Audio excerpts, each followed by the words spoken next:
दोस्तों नमस्कार, सभी का स्वागत है विजय पथ पर।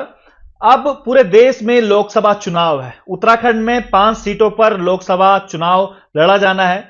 इसके लिए स्वाभाविक सी बात है कि जितने भी नए पुराने चेहरे हैं, सबके सब इस बार लोकसभा चुनाव में दम भरते नजर आएंगे।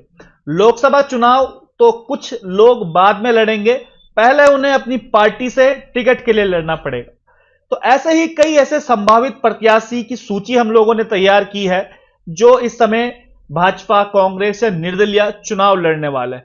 आप भी देखिएगा कि कौन कौन इस समय दावेदार हो सकते हैं और कमेंट बॉक्स में जरूर लिखिएगा कि आपके पसंदीदा दावेदार इनमें से कौन है।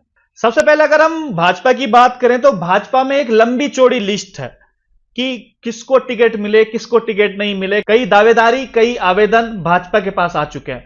अगर सबसे पहले मैं नाम लूं तो इस समय जो वर्तमान से सांसद हैं माला राजलक्ष्मी शाह। माला राजलक्ष्मी शाह एक मजबूत दावेदार हैं क्योंकि तीसरी बार की इस समय सांसद हैं और तकरीबन पिछली बार जब वो चुनाव लड़ी थी 5,65,333 वोटों लेके आई थी। अगर कुल हम वोट की बात करें टिहरी लोकसभा में तो 65% टोटल होता है।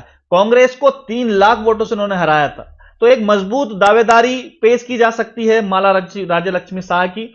लेकिन कहा यह जा रहा है कि माला राजलक्ष्मी शाह एक ऐसा फूल है जो केवल 5 साल में एक बार खिलता है, यानी कि पब्लिक के बीच वो केवल चुनाव के समय पे ही नजर आती है। तो ये एक नेगेटिव पॉइंट जो है माला राजलक्ष्मी शाह के साथ। दूसरा, अगर भाजपा से ही बात करें तो भाजपा से सुबोध उनियाल जो इस समय खुद कैबिनेट मंत्री हैं, उनकी एक मजबूत दावेदारी भी कही जा रही है क्योंकि मंत्री सुबोध उनियाल अब से 1 साल पहले उनका स्टेटमेंट जो आया था, उन्होंने कहा था कि इस बार मैं विधानसभा चुनाव नहीं लड़ूंगा। तो इसके ये मायने निकाले जा रहे हैं कि शायद वो लोकसभा की टिकट मांग रहे हैं। हालांकि ऑफिशियल तरीके से उन्होंने अभी तक कोई कहा नहीं है कि मैं चुनाव लड़ूंगा, लेकिन मायने ये लगाए जा रहे हैं कि अगर वो विधानसभा चुनाव नहीं लड़ेंगे तो इसका मतलब यह है कि वो लोकसभा चुनाव लड़ेंगे।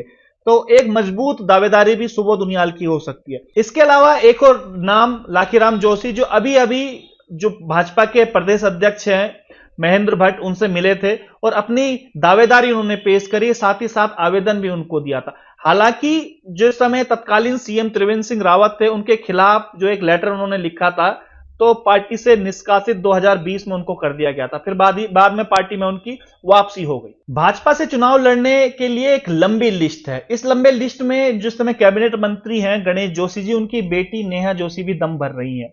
वो कई बार सड़कों पर, बैनर पोस्टर पर अब खूब सक्रिय हो गई हैं, जहां पर तमाम कार्यकर्ताओं के साथ कभी वो महानगर में नजर आते हैं, कभी रैली करती हुई नजर आती हैं। तो वो भी एक मजबूत दावेदारी अपनी ठोक रही हैं। इसके अलावा धर्मपुर से जो विधायक हैं विनोद चमोली, टिहरी से जिला पंचायत अध्यक्ष हैं सोना सजवाण। हालांकि जो सोना सजवाण है वो एक मजबूत दावेदार मानी जा रही है क्योंकि टिहरी से उन्हें व उनके पति रघुवीर सजवाण को निर्विरोध जिला पंचायत सदन में भेजा गया था। सोना सजवाण निर्विरोध जिला पंचायत अध्यक्ष भी बनी।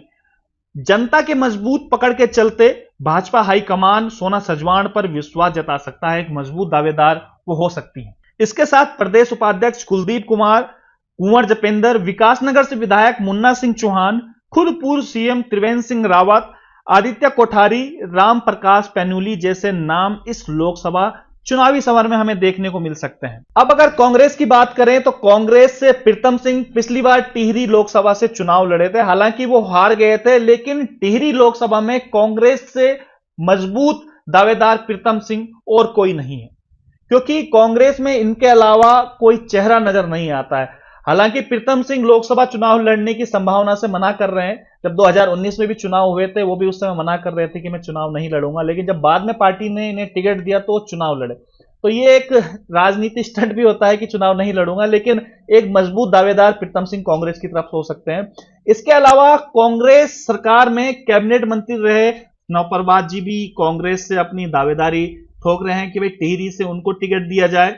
हालांकि ऑफिशियल तरीके से नहीं है, लेकिन जिस प्रकार से प्रचार प्रसार चल रहा है उस हिसाब से नवप्रभात जी भी कांग्रेस के मजबूत दावेदार हो सकते हैं। वहीं एक नाम विक्रम सिंह नेगी, जो इस समय प्रतापनगर विधानसभा से अभी विधायक भी हैं, वो भी खूब दम भर रहे हैं। तो हो सकता है कि कांग्रेस उन्हें भी टिकट दे।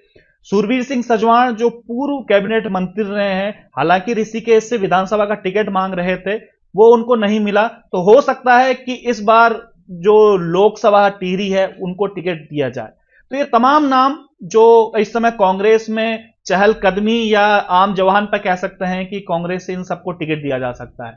अगर निर्दलीय से बात करें तो एक नाम जो कई सालों से सरकार का सिरदर्द तो बनाया गया है, साथ ही साथ जो जमीनी मुद्दे हैं उनसे जनता का दिल जिसने जीता है, बॉबी पंवार, वो भी इस बार चुनाव लड़ सकते हैं। सूत्रों की माने तो निर्दलीय के तौर पर बॉबी पंवार इस बार टिहरी लोकसभा में अपनी दावेदारी पेश कर सकते हैं। जनता के बीच में अपनी मजबूत पकड़ के चलते अगर बॉबी पंवार इस बार निर्दलीय चुनाव लड़ते हैं तो इस बार टिहरी लोकसभा चुनाव बड़ा दिलचस्प होगा, क्योंकि ये त्रिकोणीय मुकाबला भी हो सकता है भाजपा, कांग्रेस और बॉबी के बीच। बाकी बात रही यूकेडी या अन्य की, समय कोई भी टिहरी लोकसभा से ऐसा कोई दावेदार नहीं है जो इस समय नजर आ रहा हो या फाइट करता हुआ इस समय नजर आ रहा हो। तो ये तमाम नाम भाजपा, कांग्रेस और निर्दलीय के मैंने आपको गिनाए जो टिहरी लोकसभा सीट से इस बार संभावित प्रत्याशी हो सकते हैं।